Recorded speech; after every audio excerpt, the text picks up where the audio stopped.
শ্রেণীর মানুষের মৃত্যুর পর তাদের রুহু ঝুলন্ত অবস্থায় থাকবে, তারা জান্নাতও পাবে না, জাহান্নামও পাবে না। এমন দুটি কাজ আছে, এই কাজ দুটি করলে কিয়ামতের আগ পর্যন্ত তাদের আত্মা ঝুলন্ত অবস্থায় থাকবে, এমন এক ভয়াবহ অবস্থায় থাকবে যে যা থেকে মুক্তির জন্য তারা আল্লাহর কাছে সাহায্য চাইবে, কিন্তু আল্লাহর পক্ষ থেকে কোনো উত্তর আসবে না। নাউজুবিল্লাহ। প্রিয় দর্শক, ভুলেও এই কাজ দুইটি করবেন না, তাহলে প্রিয় নবীর শাফায়াত থেকে বঞ্চিত হবেন এবং হাসরের মাঠে আল্লাহ তাআলা আপনার দিকে ফিরেও তাকাবেন না। অবশ্যই ভিডিওটি সম্পূর্ণ দেখবেন এবং বিষয় দুটি জেনে অবশ্যই সতর্ক হবেন। ভিডিওটি শেয়ার করতে ভুলবেন না, সতর্ক করে দিন আপনার অন্যান্য মুসলিম ভাই বোনদেরকে। হয়তো আপনার একটি শেয়ারের দ্বারা মুক্তি পেতে পারে এমন কঠিন আযাব থেকে। আপনি যদি রাসূলুল্লাহ সাল্লাল্লাহু আলাইহি ওয়াসাল্লামকে ভালোবাসেন, অবশ্যই আলহামদুলিল্লাহ কমেন্ট করবেন। তো চলুন বেশি কথা না বলে শুরু করি আজকের ভিডিও। হাদিসে বর্ণিত জাহান্নামের শাস্তি সমূহ থেকে শীতলতাও এক ধরনের শাস্তি, কিন্তু জান্নাতের আনন্দদায়ক অনুভূতি যেমন শোনেনি কোনো কান, দেখেনি কোনো চোখ, কল্পনাও করেনি কোনো অন্তর, তেমনি জাহান্নামের শাস্তির কণা পরিমাণও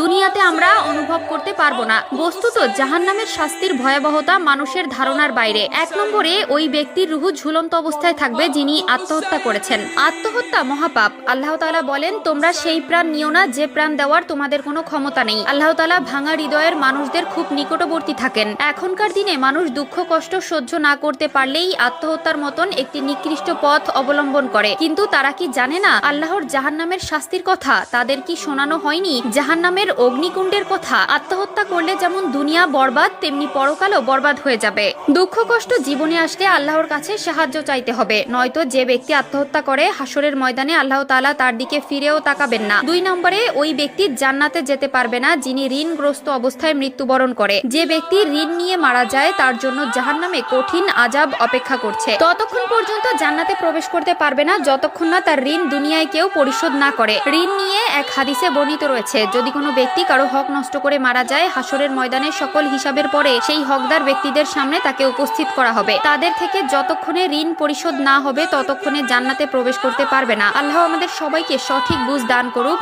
আমিন। এবং আত্মহত্যার মতন নিকৃষ্ট কাজ থেকে আমাদেরকে হেফাজত করুন। ভাই ও বোনেরা, জীবনে যতই অভাব অনটন আসুক না কেন আল্লাহর কাছে সাহায্য চাইবেন, তবুও কারো হক নষ্ট করবেন না। মনে রাখবেন, যে ব্যক্তি কারো হক নষ্ট করলো তার জন্য জাহান্নামের আগুন, আর জাহান্নামের আগুন উত্তপ্ত করা হলো।